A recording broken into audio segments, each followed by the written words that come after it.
2021 has become the year of the Great Resignation. From Amazon to Zappos, from the corner shop to the biggest employers.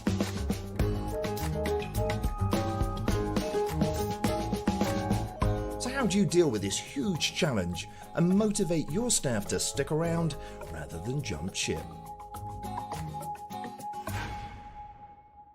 Well, hello Heidi, hello Brent. Hello, hello. Hi. So what should I be doing to keep my employees, and why are they even considering leaving in the first place? There was a wonderful headline recently on Vox that was, "The world as we know it is ending. Why are we still at work?" I'd say that captures a lot of how most people are feeling right about now. So are they off to bigger and better things, or are they just off traveling the world, or are they off to sit on the couch and watch the Kardashians? What's happening? I think there are a lot of different things, and we talked about Ombi Shambles a couple of weeks ago, but I do believe there are a lot of things in play. One of them is there are a lot of jobs and opportunity out there. So if you can get $1 an hour more for your labor, you'll probably change jobs and go get that $1 an hour more. Does that mean if you decided to give them $1 an hour more, will they stay? Not necessarily. The grass is always greener on the other side of the hill. And I think that, I jokingly said the world as we know it is ending. Why are we still at work? I think what underlies that statement is a feeling of, does my work have any meaning? Does it matter if I show up or not? Right. Am I valued? Yeah. Does anyone care that I show up? And that's something that isn't covered by $1 an hour more. That's something very fundamental about how you organize your workplace, how you establish the culture, and how you treat people. And was it COVID that brought about this great reflection, do you think? Or do you think it was bubbling away beforehand and that was just the sort of the moment? I think it's been brewing for a while because people have realized that there are many more opportunities to excel in life than just work. And I think there's a shift towards, I want to work somewhere that has meaning and gives me meaning and makes me feel good about what I'm doing. And people are starting to look more for that in their employment. It's not just about the benefits, and it's in America, it should be about the benefits, but it's not just about the benefits. It's about, am I going to an organization that reflects my values and that I can feel engaged with, and are they paying me a good wage? I think that we often short sell the idea of what does it mean to be a good employer, and we're very reductive and think that it comes down to what's your salary. Well, yes, you should be able to be paid a salary that has dignity. But that being said, after you have a salary that you can live on and with dignity, and Dan Price has really proved this with his work, there are a lot of other things that are essential. Do you listen to my feedback? Do you care whether I produce quality work? Do I have ways to creatively contribute? Years ago, one of the big benefits to working at Google was that you could spend 20% of your time pursuing a pet project. So you were expected to be 80% billable, and then you could be working on Google Glasses, or you could be working on some other crackers project. You could be entrepreneurial. Yes. With all the health benefits and your wage and your holidays intact. Yeah, and great idea. That is a much more inspiring and meaningful benefit than Pizza Fridays. No detriment to pizza. I love pizza as much as the next person, but truly, I don't know when we started to think that the only value you can give people at the workplace is pizza, bagels, or a salary. Yeah, well, and if you look around the world, people are being creative. New Zealand has gone to a 4-day work week, the New Zealand government, and companies have followed suit with that because they realize that people were more engaged at work when they had more time for their family and for themselves.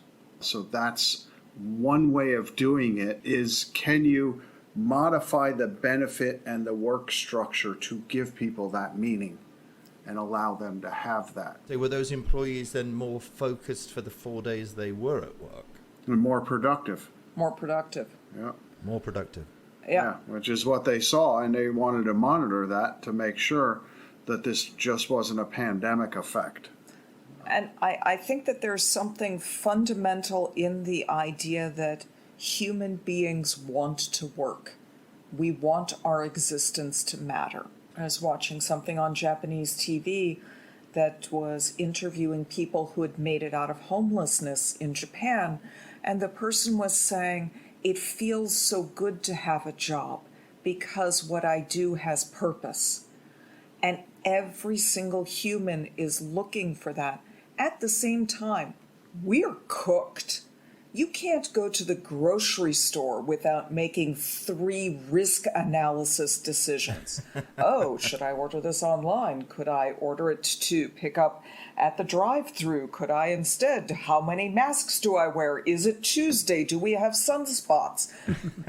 People are exhausted from that. And that level of exhaustion, you have like these competing, on the one hand, I want to contribute, I want to be part of a work community, I want to do something that has dignity. On the other hand, I'm a little crispy around the edges, maybe got a little bit going on, maybe a little high-strung. Well, and should you have to work 2 jobs to make a living? Absolutely not. There's recently, we won't use General Mills again, but there's recently a food manufacturer that their employees are unionized and they went on strike. They could not negotiate a deal, so they're all being replaced and fired. Which I don't recommend that. Which is just, it's insane that that is the answer of employers. Well, I will just get someone else. And I'm not going to pay you what you deserve. I'll find someone else to do it for you. As a shareholder of that company, I'd be very worried about that decision, about bringing in X number of employees and training them all up. Are we going to see a dip in production? You know, how much is that retooling, retraining going to cost? Yeah. As a shareholder of the company, I would be questioning that decision. There's a high risk also. It's how many definite accidents are you going to have because it's production? Yeah, it's the definition of a lose-lose decision. The other end of the spectrum is that Nike, Bumble, a couple others I can't remember, have said to people, we all need a week's vacation. Everyone goes home for a week. We're just taking a few days off. We all need the time off. And they've done that so that it's not punitive if you choose to say, I need more time for my mental health, because everyone's on vacation. You're not going to come back to a 300 email stack in your inbox. You're coming back to everyone's been away because we all need that peace. That's the other end. You can fire them all, or you could give everyone a week's vacation. So looking at it from, to be devil's advocate for a moment, there are those that are saying, well, all these people are just too lazy. They've all gone home. They just don't want to work. They're all on welfare. There's no credibility to that argument that I can see. And No, all of those myths have been disproven repeatedly. And I think it's just sour grapes. Yeah. I think it's people not willing to take accountability for what they have contributed to a work environment that is inhumane. And I do feel bad for people that have been working for minimum wage and it has not changed in a decade. Yeah, I do. Prices have gone up significantly in the last decade. Everything's gone up. Yeah. And yes, people will argue, well, they should have gone and got educated to get a better job. That is not for everyone. Our minimum wage in this country is dismal. Absolutely. And that's why many cities and states are taking it upon themselves to change the minimum wage because the federal government is not doing it. New York City, it's I think it's $10.25 now or something an hour in the city here. If you're a working person in the United States, you should be able to afford food on the table, a roof over your head, some sort of form of transport, full stop, whatever the job is that you do. You know, and the size of that roof over your head, you know, is relevant to what you may have earned. If you've gone off and got a university education, blah, blah, blah. But if you haven't, you should be entitled, or not entitled, that's the wrong word. You should be able through the fruits of your labor to be able to afford those basic essentials in the wealthiest country on the planet. Yeah. Oh, Well, let's go back to Henry Ford. And Henry Ford said, I wanted the vehicle to be affordable by everybody, even the people building it. Yeah, so he was paying his workers, it was $5 a day, you know, and he was criticized for it by other business leaders because, of course, he was setting a new precedent. Yes. He was criticized for it. But how could those... in the 1970s, I think, when Ford automated one of their lines, I think it was a conversation between the shop steward and one of the higher management. The manager said, let's see one of these go on strike, to which the shop steward said, yeah, let's see one of these buy what they're making. You know. Well, it goes back to the idea of what is dignity in work. And we should have enough respect for the labor of anyone that if you work a full week, you can afford the basics of life. That is not luxury, that is dignity. Absolutely. Absolutely. And we all want to be valued in what we spend so much of our lives doing. We do. And I'm quite excited about the movement and the courage of people to say, enough's enough, I'm going to go and find something else. Because not everyone can make that jump.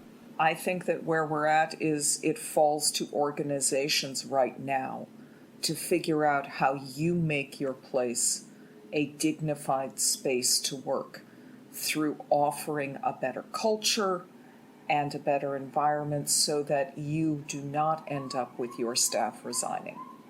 Well, thank you so much for that insight. What can we look forward to in the next episode? I think we're going to tease on this topic a little bit more, but we're going to look at it from the idea of structuring your organization, building the roles, building the work so that you can have a job that you want to do.